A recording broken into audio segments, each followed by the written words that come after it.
My brother asked me if I would be talking about this on the show today, and frankly, a lot of other things came up.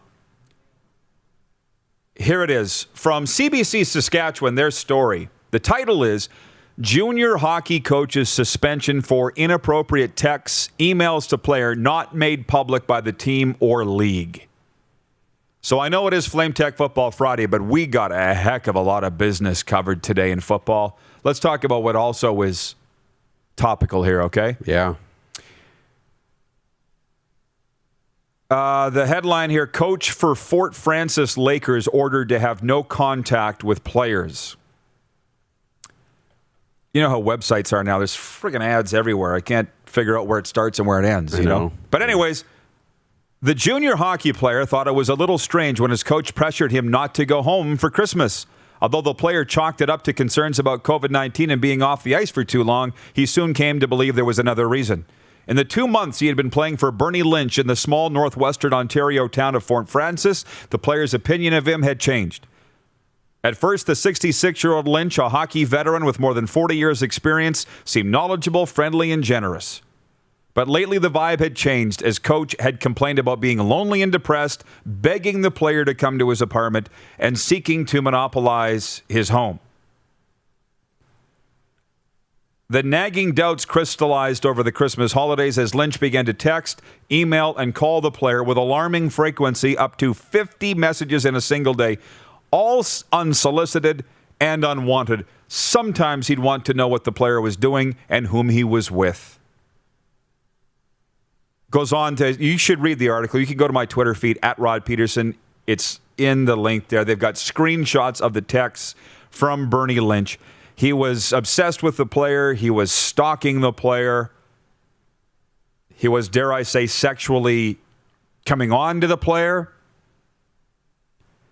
And this was sent to me last night. It was been going around the hockey community like wildfire. Yeah. And I don't know when Bernie Lynch first appeared on your radar, but I knew of him as the coach of the Regina Pats for parts of 3 seasons in the late 80s. And incidentally, that's when I was in high school. I'm a little surprised that over the last 12 to 14 hours, we haven't had, or even people get in my face and say, Rod, you've been in the media for 30 years. How come you didn't report on this if you knew? And my thought on that is, I know the players affected. I know them personally. And for years and years, those victims did not want to speak up. They did not want to step forward.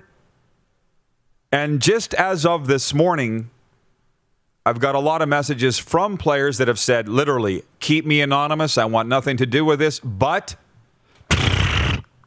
you know, and that some players are ready to step forward because, and Chris Pollock, a hockey guy here in town, made a really good point. He said this is something that the hockey community needs to be embarrassed about and ashamed of. That this guy's still coaching at the age of 66. This just now came to light in Ontario. And the topic, the theme of the CBC story is not about what the coach necessarily did. It's that this happened 2 months ago and the team and the league covered it all up. This is Junior A hockey at a high level.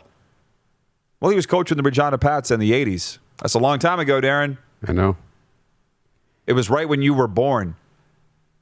But if those players, those victims, don't want to step up and say what happened to them, and I don't even know what the statute of limitations are for these things, this is how this stuff happens. It's not condoning it in any way. But my thing is, as a reporter for 30 years, even though I'd heard the rumors, what can I report if the victims aren't going to say something? And it's been hinted to me that they're going to say something now, that some guys are going to step forward. And frankly, I hope that they do. What I think should happen to Bernie Lynch is my brothers and I had a text string going last night about it. And I said, this should have happened to Bernie Lynch in the 80s. It's probably too late now. But what I think it is with those victims is they're saying he's still doing it. You know what I mean? Mm-hmm. And maybe that's what the impetus will be for them to step forward now. Yeah, it is a major black eye on the hockey community. But I guess the fact that he's been asked to step away from the team and have no contact with the players, that's the worst of it for him? That's the worst that he's going to have to face for 30-plus years of alleged behavior like this? I say alleged because where are the other accusations? For any kids that are being abused right now, and I'll just speak of sport because this is a sports show, you need to step forward if this is going on, if this has gone on. Because this story came out today about Bernie, and now there's just an avalanche of reaction from people. And I think the first thing I thought of is why all of a sudden now? I know. It's tough. He's coached all over Europe, coached all over, Canada, and continues to get a job. And none of it's okay. And I understand why the league and teams would want to cover it up. I understand. You said that... And let's make this very clear.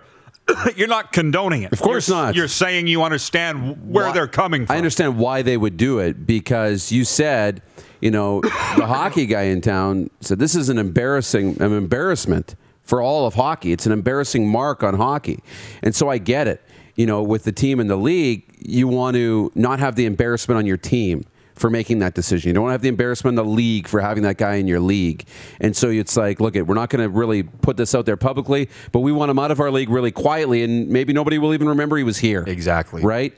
But that's not okay either. Understand that, we've made mistakes. As a team, we made a mistake hiring this guy. As a league, we made a mistake bringing this guy in. But we're going to be part of the solution and finally get rid of him. Because although he's made mistakes, he's never learned and continues to make them and treat people awfully, so terribly. There's no place in the world for this, let alone hockey. I heard more this morning than I've heard in the last 30 years, and I read some of the texts to you. It's worse than I thought.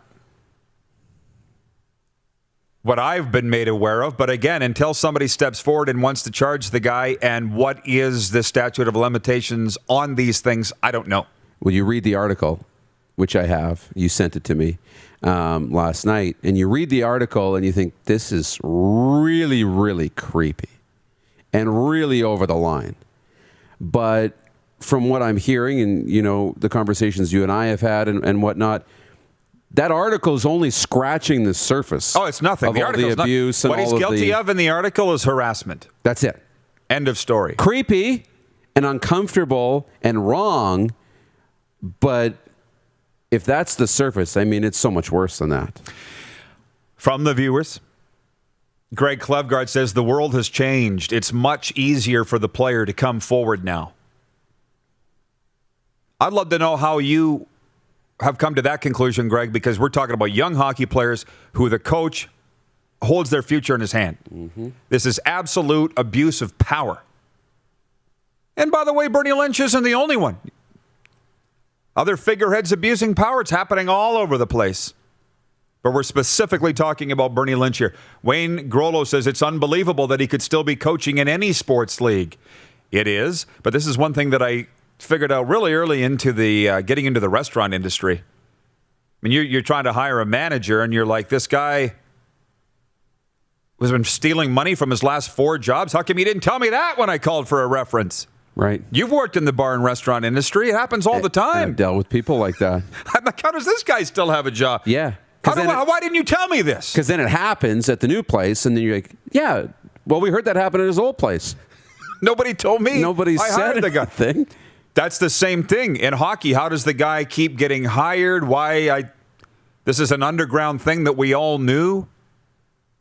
How could I have stepped forward and reported anything on Bernie Lynch just because I'd heard on rumor and innuendo? It is up to the victims who felt that their hockey future was in his hands, which it was. It's not any different now than it was then. Yeah, Clark's telling me to break, and we will. Chris Bird in Toronto says, shame on the team for the cover-up. From Joe Lazito, call me barbaric, but this coach deserves the death penalty. These kids will never be the same. I know some of the victims, and that they're still bothered by it 30 years later. Absolutely no question. But they're the only ones that can speak to this. You're watching Rod Pedersen On Demand. For more of The Rod Pedersen Show, visit rodpedersen.com or follow Rod Pedersen on social media.